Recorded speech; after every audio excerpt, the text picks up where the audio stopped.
got that little wavelength thing going where when things are a little off, you're still being able to figure out how to get it done?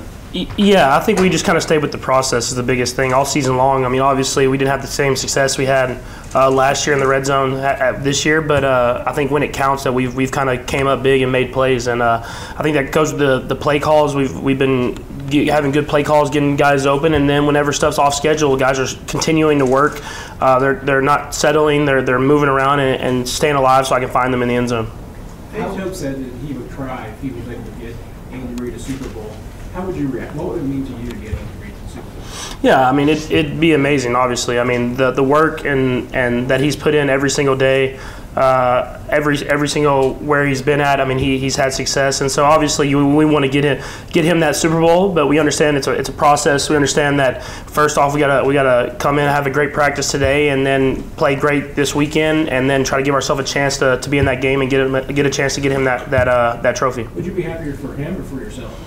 I'd probably be happy for him, for sure. But I mean, I think I'll be pretty happy too for myself. Patrick, how do you guys use the benefit of his experience in games like this in your preparation and in your execution and confidence level to take to the field on Sunday? Yeah, I think having Coach Reid, he understands that there's going to be unscouted stuff. There's going to be different looks that we're not prepared for. So being able to make adjustments quickly is something that he preaches, and also knowing that the speed of the game is going to take another step. I mean, it's hard to think about that when you're in the NFL, but every single round you get in the playoffs, it seems like it gets a little bit faster. And so we're just going to lean on that, lean on his experience, and trust in his game plan that he's going to put us in position to win. Pat, do you talk to your players, do you talk to your teammates about bulletin board material, and does it so happen they put some out there that it's up to you to make sure that you follow through on it? No, not necessarily. I think the best thing about this team is we let our personality show. We are who we are. We go out there and we play football. We love doing it, and we're going to enjoy playing this game together every single time we get an opportunity to. Patrick, your former high school White House is planning to paint the town red. What's your message to them as they continue to support you? Yeah, I mean, it speaks to the people that I've been around growing up. Is White House, Tyler, the whole East Texas area. They support me. Lubbock, Texas, where I went to college, supports me, and now Kansas City supports me. And I've been blessed that way, where I've had a lot of great people in my life that have really steered me in the right direction, and I'm thankful for everything that they do for me. This is the second time, Patrick, where in the AFC Championship game when you're playing an opponent that you saw previously in the year. How much can that help from what you experienced a year ago? And is it better for you in some ways to see a defense early in the year that may help you in the playoffs? Yeah, I mean, obviously, anytime you get to play against a defense once before, some of the personnel and some of the things that they were trying to do and trying to take away. And obviously, they're going to make adjustments, and we're going to make adjustments, and there's going to be a little bit different game plan. But in the same sense, you understand what their first thought of what they needed to do in order to have success, and you know what you were thinking. And so I think just going back on that, looking at all that stuff, also looking at other stuff that they've done against other teams, and trying to formulate a good enough game plan that where you can kind of be ready for everything. Is it better in this way because you guys did have a lot of yards,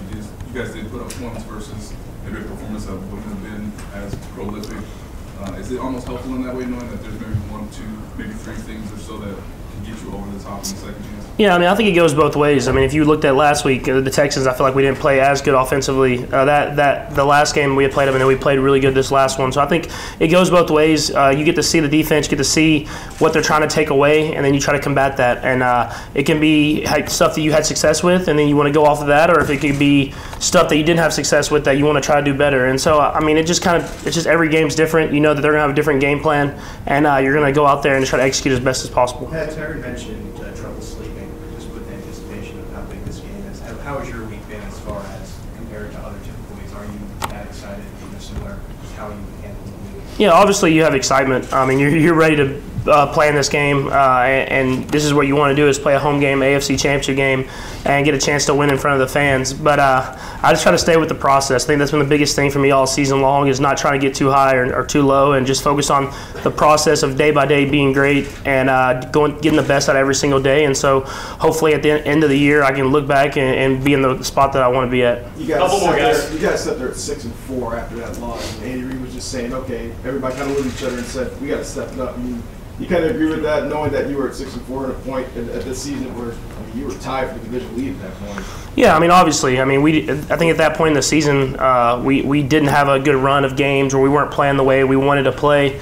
Obviously, we had injuries and stuff like that, but at the same time, I feel like we weren't playing the way the Chiefs football is played. And I think the guys just kind of looked in the mirror and decided that they were going to put in work every single day. They weren't going to be satisfied with just going out there and trying to put up numbers and do this stuff. They wanted to find whichever way it was to win the football game, and I think that was a big thing that guys realized then is it doesn't have to be pretty, but if you win, then it's pretty in the end.